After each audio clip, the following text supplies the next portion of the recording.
This is the June 13, 2014 reading of Blossom Goodchild's channeling with the Federation of Light. My friends, at last I am home and able to once again link up with you. What a tremendous journey my soul has been on over the last 3 months. Are you home?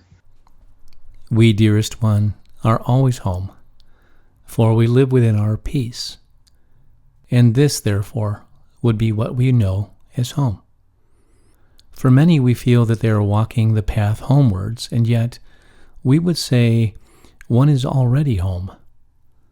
It is a question of sitting by the hearth and gazing through the flames of love in order to know where one is. So, would you say we never left? It would be a matter of interpretation, for how could one leave the self? We might say that one may lose the self, but one can never, ever leave. Your soul, your presence of love within the self of love, is all that is. That which you have chosen to experience within the confines of the human form may at times make you feel that you are far from that which you know to be correct in that which you are. Yet we say, you are merely choosing to experiment, to experience that which you are not, in order for contrast to be known unto you. Yet you have said that we are here to see and assist Mother Earth and ourselves into the new golden age. And you are fulfilling this purpose with great gusto, even though at times it may appear otherwise. Let us refresh. The soul self cannot remain still. It is an ever-expanding light of one that is experienced through individuality whilst upon earth. Yes, you agree to assist in the ascending of your planet Earth, yet it is also that you are able to enhance your soul's level of love greatly by doing so. You have said that we come from the purest, highest divine love. That is who we are. So can you explain about enhancing that if we originate from the highest of it? Does that make sense? We fully understand that which you inquire of. In order to become in fullness the light of the highest divine, once again, there is much that is to be recognized in, as, through truth. Indeed, you are of the highest. Yet, that is not to say that the density that sits within the planet you reside upon is certainly capable of changing that energy that is you into a lower vibration of the same love.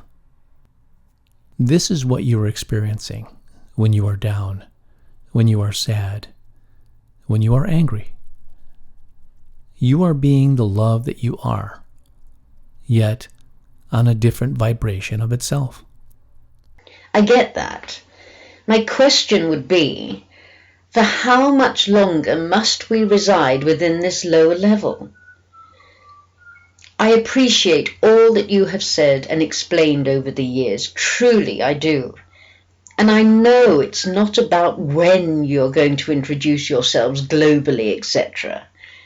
From what you have said, it's about us, enough of us waking up in order to be of a vibration that will allow you to appear and be accepted. I get that too.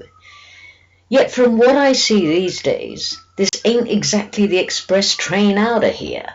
It feels more like the milk train.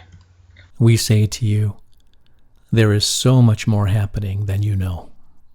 Tell me about it. That which you feel is failing. That which you feel is falling apart. That which you know to be weak.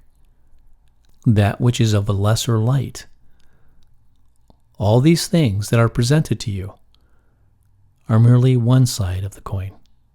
Yet it seems to be the side that is continually on display. with all love, please don't say that is because I choose to look at it, because I do so try to walk on the sunny side of the street, yet the clouds keep on blocking the sun, from so many aspects of just having to live within the system. Does the system rule your heart? No. Then, in which place has your heart walked into over these last years of knowing us? Oh, into a much brighter place. And with all respect, so have the hearts of so many. You have become brighter souls. We have said many times how brightly your light shines. Oh, how we desire that you could see things from our perspective. For this indeed would give you great encouragement. You are exactly where you need to be at any one time of your breath. You are experiencing all that is needed to be experienced in every given moment of that breath. It is your choice as to how you feel within that given moment, within every breath you take. You choose your feelings. You choose your next thought. That next thought will bring about how you're choosing to feel. Be wise, dearest enlightened beings. Let not that which goes on around you determine that which lies within you. Nicely put. Yet it's very tricky having to conform to the system to not be affected by it. It seems to have us over a barrel. I understand another's behavior is none of our business, yet it can, in truth, sometimes really affect one's soul when one has to be around it. The same with the system. We have to pay for this and that, or we get fined even more, etc. We seem trapped on so many levels.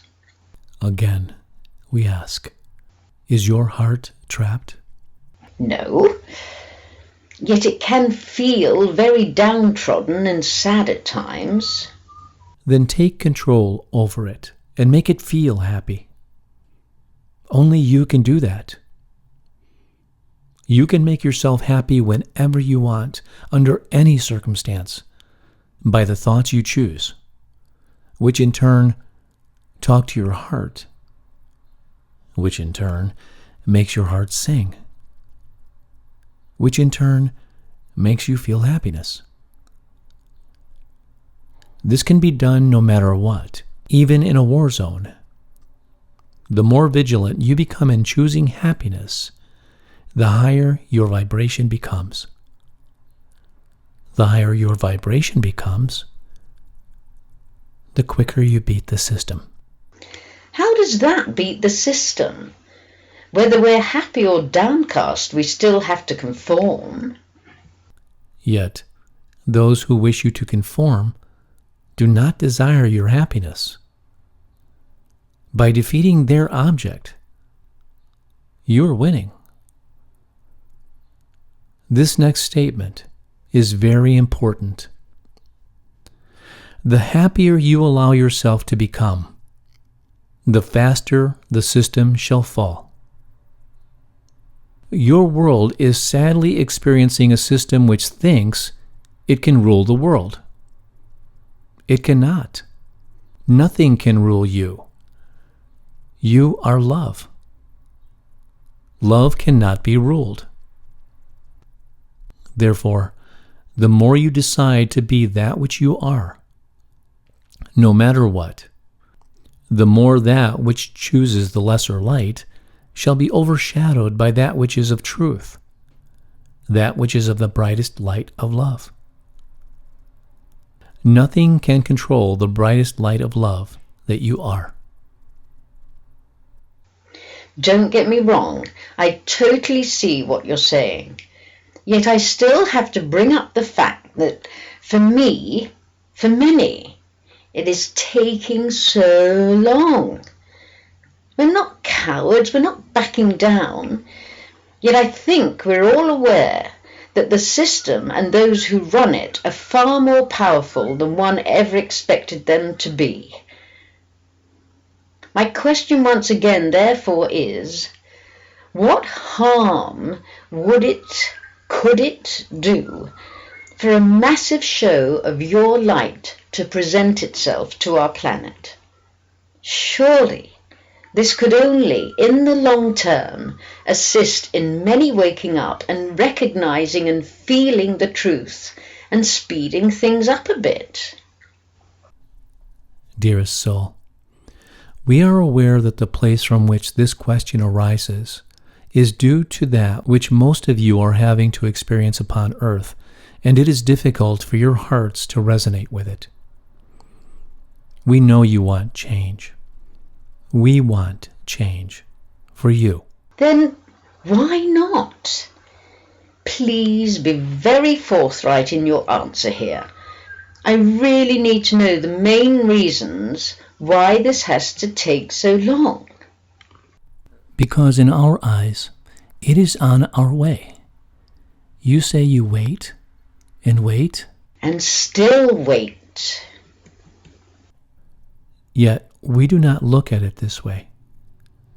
We know that the day shall come when the skies are filled with our vessels of light, when trumpets shall sound and the light that is of the greatest radiance shall fill the air, when a love vibration so much as you have never felt possible within your human form shall pour into your hearts, and you shall know one God, source, love, whichever word resonates for the individual. There shall be no question, no doubt. There it shall be, taking place. Yet you are saying, not yet. Is that right? This is correct. Then, as I suggested in the invocation, if this great event is not to be for a while, why, oh why, can we not be given a sign to A, keep us going, B, uplift the soul's vibration, which has to assist the cause, C, awaken many who are asleep, D, E, F, etc. Hello? Come in, FOL. Are you reading me? We are here. Oh, phew. You seem to go blank on me. I thought you'd done a runner. Am I being too much of a pest on this matter? We seek to give truth. We have learned along the way, through our conversations with you, dearest Blossom, that things, matters, can be misinterpreted due to time structures, etc. We desire to uplift, not to bring you down. Yep, that's cool. So, why are you unable to tell us why a sign wouldn't work from your point of view? We are giving large amounts of signs all over your globe on a smaller scale. More and more of you are acknowledging our existence, slowly yet surely. We wish to introduce ourselves in a fashion that will not cause anxiety or disruption. Sometimes we have definitely considered just doing it, for we have become aware of the difficulties your souls are encountering. Yet, this would not be wise, for it is our responsibility to be of service, not of anything other. I totally respect your point of view, as much as you probably respect mine. And you, being the wiser, must listen to your truth. I have no doubt at all that you desire only the highest good for us all. And when you see it fit to pop down for a cuppa, believe me, many of us will have the kettle on. Yet there shall be no cake, for as the song goes, if I knew you were coming, I'd have baked a cake. And I don't know when you are coming. I thank you for your words of encouragement and wisdom, and for remaining high in vibrational content. For indeed, this is much needed. When we eventually unite and see things as they actually are, I give you permission to slap me round the head, in a friendly fashion, of course, and say, "Do you get it now?" To which I shall reply, "I do, my friends, indeed I do." In love and thanks to all that is.